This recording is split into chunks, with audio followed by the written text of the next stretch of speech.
Can people change? Really change? Perhaps we think that superficially there could be a makeover, a few cosmetic alterations. But what about an abiding shift for good in the core of a person? Do we believe in that kind of change? Mark chapter 5 gives us such a picture. In the beginning, we meet a man who is described like this. Verse 2, when Jesus got out of the boat, he's just crossed over the storm-tossed sea. When Jesus got out of the boat, a man with an evil spirit came from the tombs to meet him. This man lived in the tombs, and no one could bind him anymore, not even with a chain, for he had often been chained hand and foot. But he tore the chains apart and broke the irons on his feet. No one was strong enough to subdue him. Night and day among the tombs and in the hills he would cry out and cut himself with stones. You know, we'll be tempted to consider this man as a different species to the rest of us. But Mark presents this as an extreme example of the human condition that is common to us all. The phrase, no one could bind him, is meant to remind us of the Lord's saying just 2 chapters earlier. In Mark chapter 3, Jesus had said, no one can enter a strong man's house without first tying him up. Then he can plunder the strong man's house. See, the strong man is Satan. His goods are us, the human race, and Jesus has come to ransom us from our captivity, to be the strongest man, and to release us from being bound by Satan. So what we see in Mark chapter 5 is a dramatic example of the need that we all have for rescue from Satan's clutches. In the words of Ephesians chapter 2, we all naturally gratify the cravings of our flesh. In this way, we are all by nature under the power of the devil. We think we're just doing whatever we want to do. Actually, we are following the ways of this world and the ruler of the kingdom of the air. See Ephesians chapter 2 for more on this. In addition to this spiritual captivity, we are all walking through the valley of the shadow of death. When you think about it, every resident of planet Earth makes their home among the tombs. That's just where we live. So here we are, under the power of death and the devil, and let's face it, we all harm ourselves in all sorts of ways, just as Legion does. You know, has anyone sabotaged your own happiness and success better than you have? Exactly. We all have a lot more in common with this man than we would like to admit. This man is certainly an extreme, but he's not an alien. Our struggles are reflected and magnified in his. Therefore, Christ's victory over these powers will give us hope.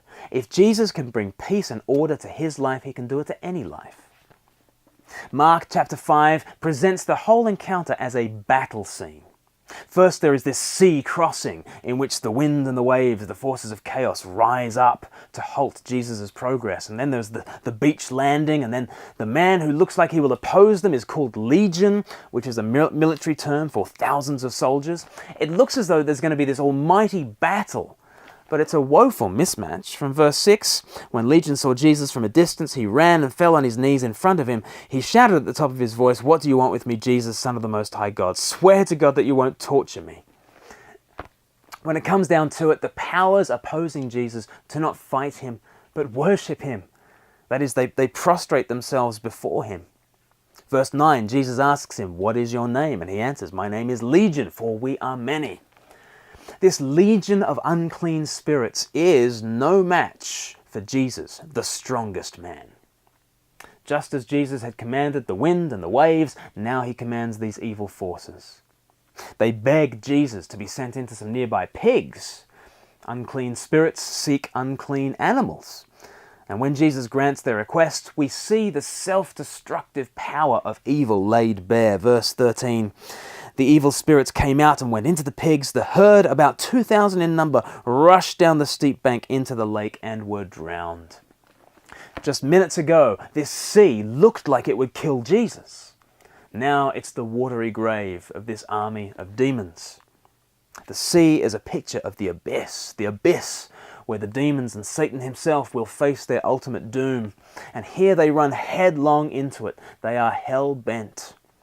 And their effect on all whom they influence is that self-same destructive death wish. But now that Legion is free, what is the result? Well, verse 15 is striking.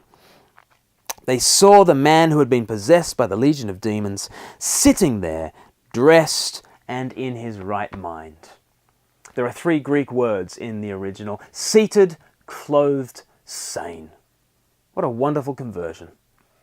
And how does Jesus effect it? He doesn't boil up a secret potion or wave a magic wand. He doesn't circle around the man 9 times, sprinkling the blood of a hamster or something. There's no holy water, no incantations, no hocus pocus. He just commands, come out of the man.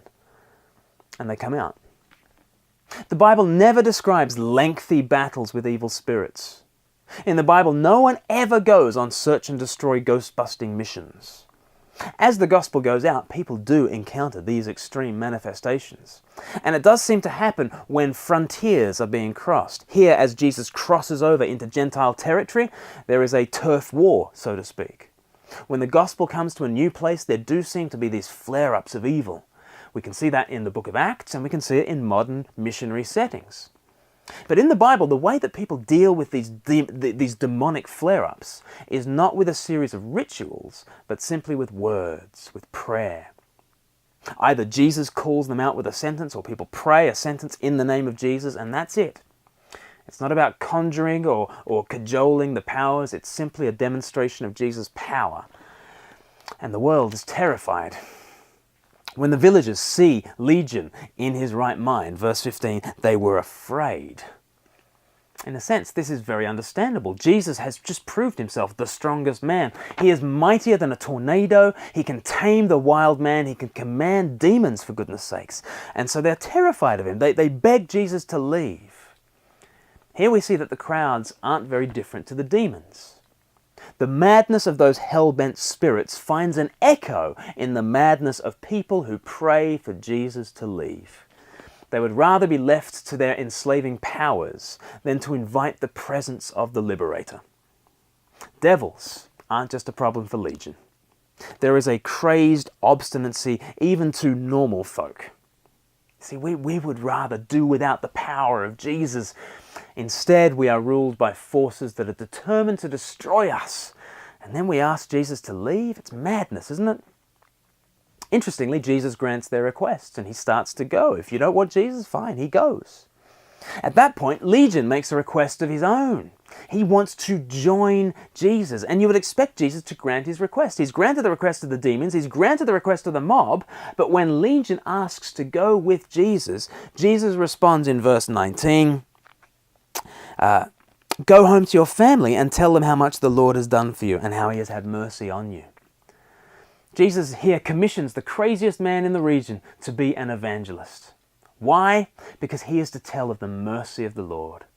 His story is not the story of a man who pulled it all together and turned things around. It's the story of a helpless, hellish victim conquered by omnipotent mercy. That's the story of Legion. And so Legion goes, and verse 20, he went away and he began to tell in the Decapolis how much Jesus had done for him, and all the people were amazed. What a story of change. First possessed, then placid, and then preacher. You know, no one is a lost cause for Jesus.